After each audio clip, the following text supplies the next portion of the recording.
Olha, não é de hoje que a falta de estacionamento na área central de Brasília é um problema, o que levou o Buriti a ressuscitar a ideia de um modelo rotativo de vagas, nos moldes do Zona Azul de São Paulo.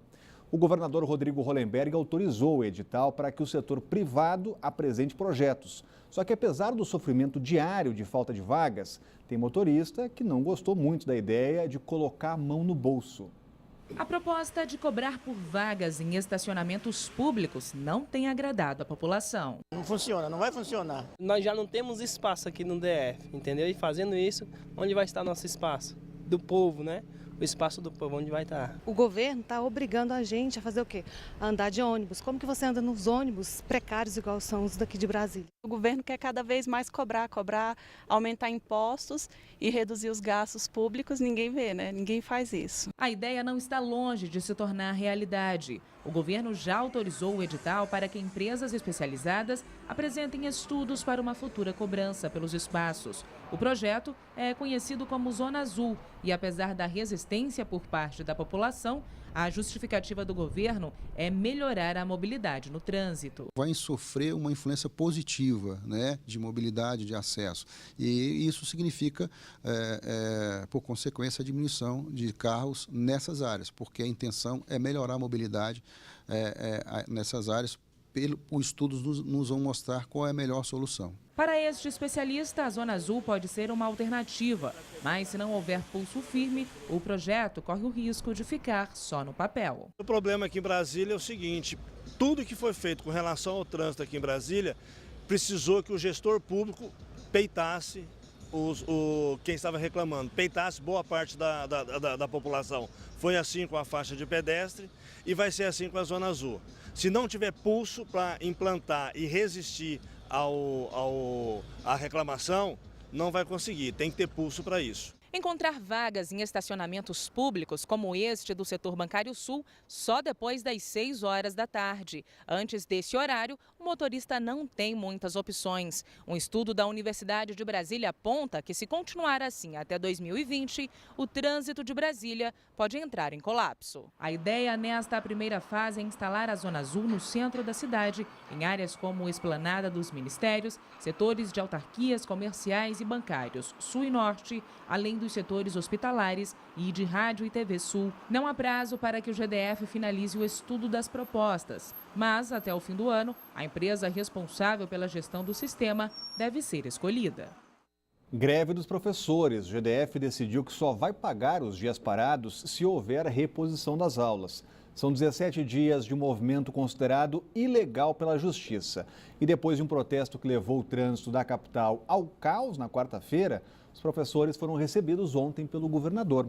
Ouviram de sempre que não tem dinheiro em caixa. E o GDF, no entanto, pretende excluir a categoria da terceirização e se propôs a discutir a reforma da Previdência Distrital com o sindicato.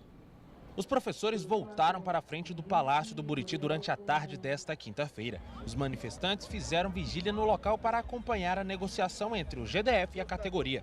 O governador Rodrigo Hollenberg recebeu um grupo de professores para tentar chegar a um acordo pelo fim da greve, o que mais uma vez não aconteceu.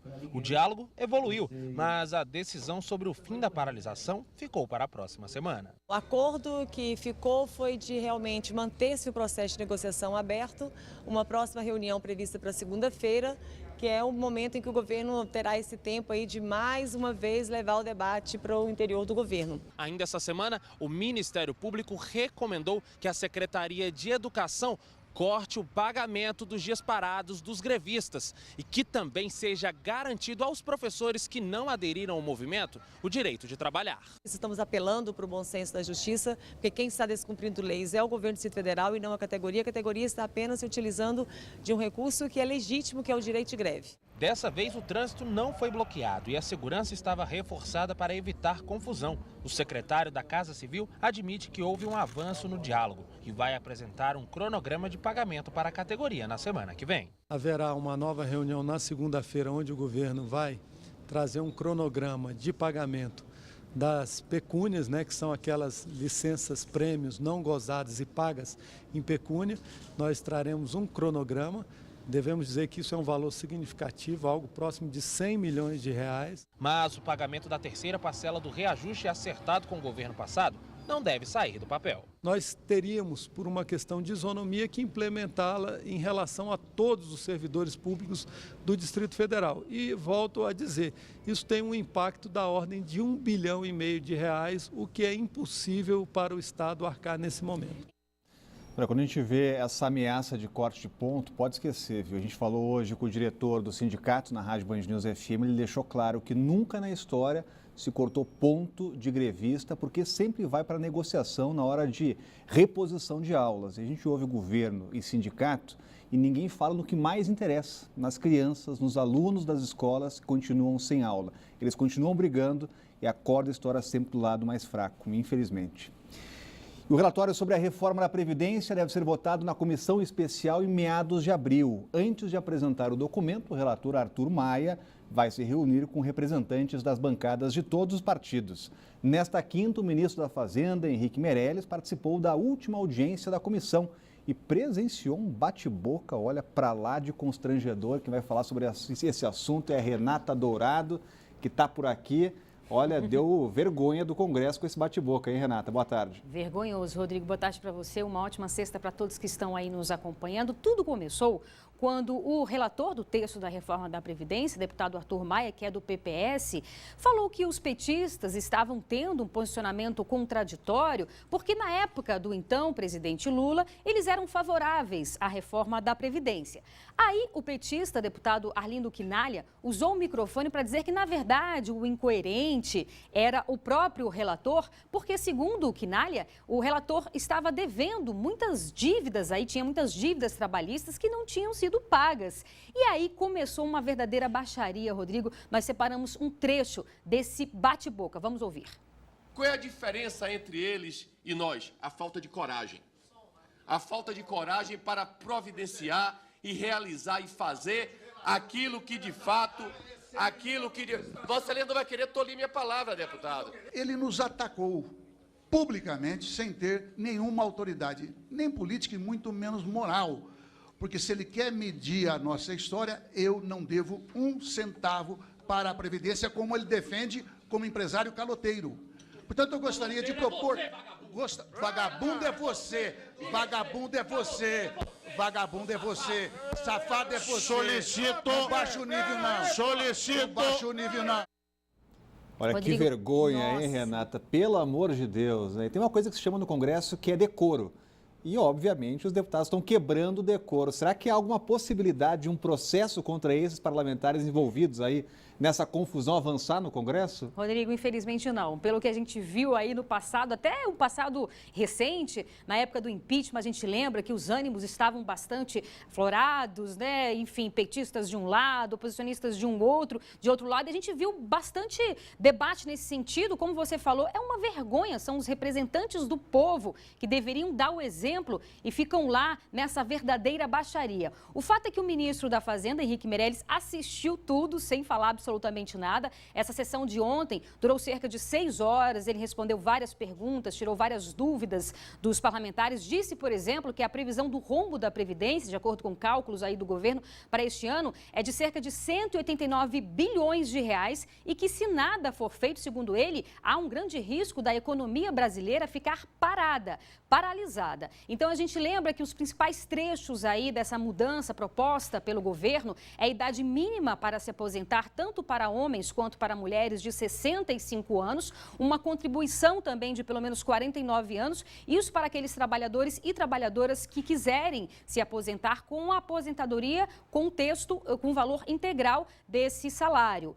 Mais de 130 propostas foram enviadas, o relator agora vai fazer essa análise, vai conversar com todos os partidos para ver o que inclui, o que não inclui. A gente lembra também que a ideia do governo é incluir um trecho para que os governadores e também os prefeitos façam a própria reforma da Previdência no período de 6 meses. Caso contrário, esses servidores estaduais e municipais seriam regidos também por essa proposta, por essa reforma aí enviada pelo governo. A ideia do governo, Rodrigo, é aprovar esse texto neste primeiro semestre ainda. Ainda muito o que se fazer, mas a previsão do governo é exatamente essa. E falar em governo, falar em presidente Michel Temer, saiu agora há pouco uma pesquisa avaliando o governo do presidente Michel Temer, pesquisa CNI e Ibope. 10%, de acordo com essa pesquisa, 10% dos brasileiros aprovam o governo do presidente Michel Temer e 55% dos brasileiros desaprovam o governo. Rodrigo.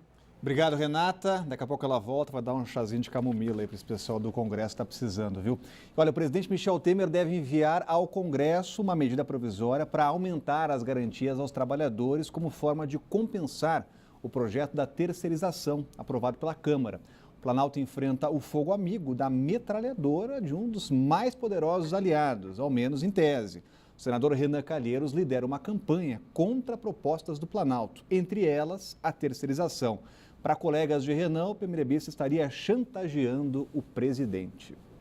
Era para ser apenas uma flexibilização das leis trabalhistas para destravar o emprego no Brasil. Mas a terceirização acabou se transformando nesta quinta-feira no pretexto para acirrar desavenças entre notórios aliados.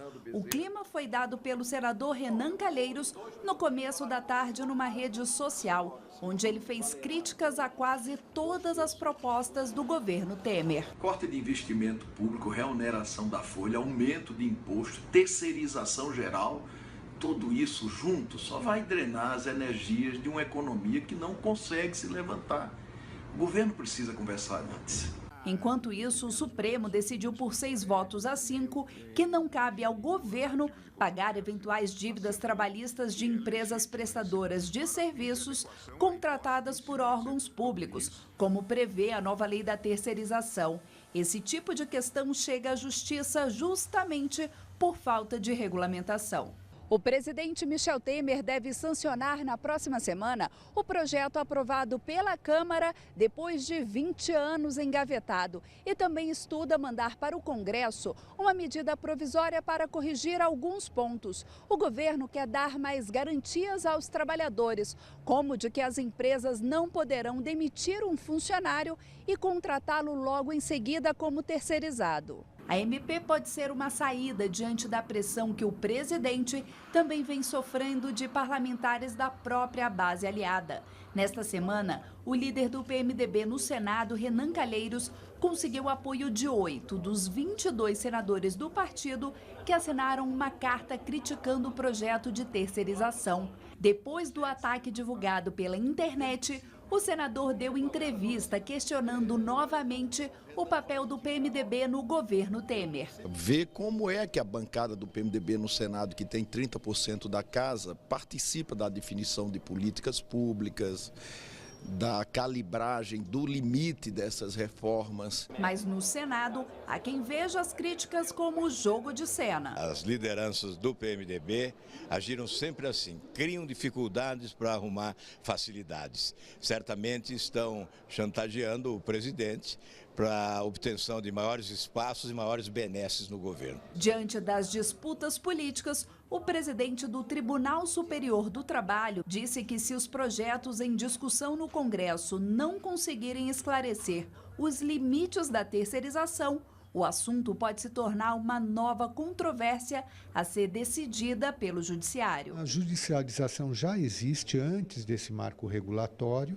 Se a lei que está para ser sancionada não resolver, se ainda ficarem dúvidas, aquilo que já está no Supremo, que já chegou ao Supremo, pode ser resolvido rapidamente. Basta essa vontade do Supremo julgar esses dois temas. E o juiz federal Sérgio Moro esteve nesta quinta aqui em Brasília para participar de uma audiência pública sobre a Lava Jato. Já de saída no aeroporto, o juiz foi bastante assediado, viu? Muitos queriam cumprimentar o Moro, entre eles o deputado federal Jair Bolsonaro. Mas esse encontro deu o que falar nas redes sociais, virou um meme na internet, então veja aí o motivo. A cena aconteceu no aeroporto de Brasília. Ao avistar Sérgio Moro numa lanchonete, Bolsonaro pediu a um assessor que o seguisse filmando e foi em direção ao juiz. Moro fez de conta que não percebeu a aproximação. Continuou conversando com uma mulher. Quando os olhares de ambos se cruzaram, o deputado, que é militar de carreira, bateu continência para o juiz, que, sem graça, cumprimentou rapidamente e seguiu adiante sem dar muita trela à homenagem. Pois é, esse é o famoso vácuo, né? E olha, a seguir, insegurança em Planaltina deixa comerciantes assustados. É o que você confere logo depois do intervalo.